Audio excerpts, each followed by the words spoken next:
नमस्कार दोस्तों, study for civil के यूट्यूब चैनल पे आपका स्वागत है। आज हम जियोग्राफी से 5 प्रश्नों की चर्चा करेंगे।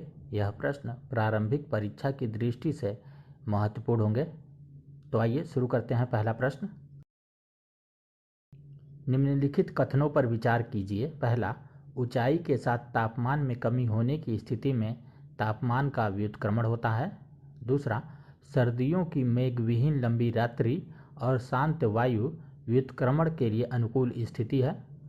उपर्युक्त कथनों में से कौन सा सही है बताना है।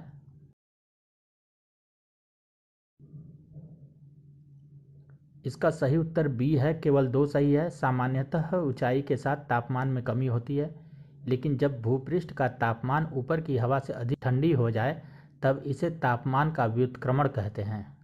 प्रश्न संख्या 2 की ओर चलते हैं। कोरियोलिस बल के संदर्भ में निम्नलिखित कथनों पर विचार कीजिए। पहला, यह बल विषुवत वृत्त पर शून्य एवं ध्रुवों पर सर्वाधिक होता है। दूसरा, यह बल सिर्फ समुद्री धाराओं पर प्रभाव डालता है, पवनों पर नहीं। उपर्युक्त कथनों में से कौन सा सही है बताना है। इसका सही उत्तर ए है, केवल 1 सही है। यह पवनों को भी प्रभावित करता है। इस बल के प्रभाव से पवनें उत्तरी गोलार्ध में अपनी मूल दिशा से दाईं तरफ एवं दक्षिणी गोलार्ध में बाईं तरफ विक्षेपित हो जाती हैं। प्रश्न संख्या 3 की ओर चलते हैं। यह जलवायु प्रदेश भूमध्य रेखा के निकट पाया जाता है, जहां वर्ष भर दोपहर के बाद तीव्र वर्षा होती है। यहां तापमान ऊंचा एवं तापांतर नगण्य होता है। यह प्रदेश व्यापक जैव विविधता वाले सदाहरित वनों के लिए जाना जाता है। उपर्युक्त विशेषताएं किस जलवायु प्रदेश से संबंधित हैं बताना है।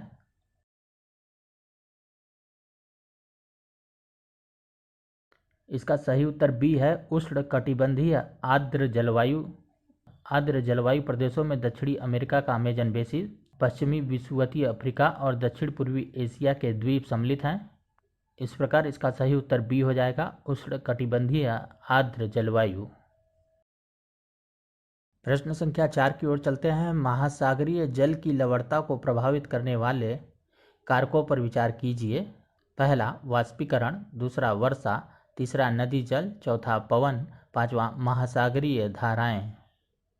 नीचे दिए गए कूट का प्रयोग कर सही उत्तर चुनना है। इसका सही उत्तर डी होगा, पांचों कारक प्रभावित करते हैं। पांचवें और आखिरी प्रश्न की ओर चलते हैं।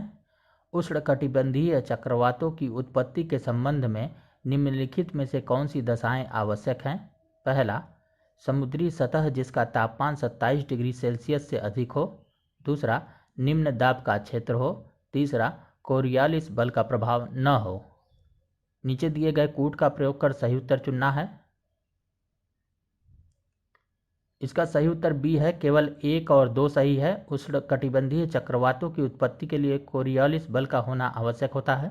यही कारण है कि बिल्कुल विषुवत वृत्त पर चक्रवातों की उत्पत्ति नहीं होती है, क्योंकि वहाँ पे कोरियोलिस बल नहीं होता है। दोस्तों, आपको हमारा यह वीडियो कैसा लगा हमें कमेंट बॉक्स में ज़रूर बताएं। यदि कोई सुझाव हो तो हमारे टेलीग्राम चैनल पर साझा करें। हम आपके लिए बेहतर और प्रामाणिक कंटेंट लाने के लिए निरंतर प्रयासरत हैं। चैनल को लाइक और सब्सक्राइब जरूर करें ताकि हमारे लेटेस्ट वीडियो आप तक पहुंच सके। Thank you.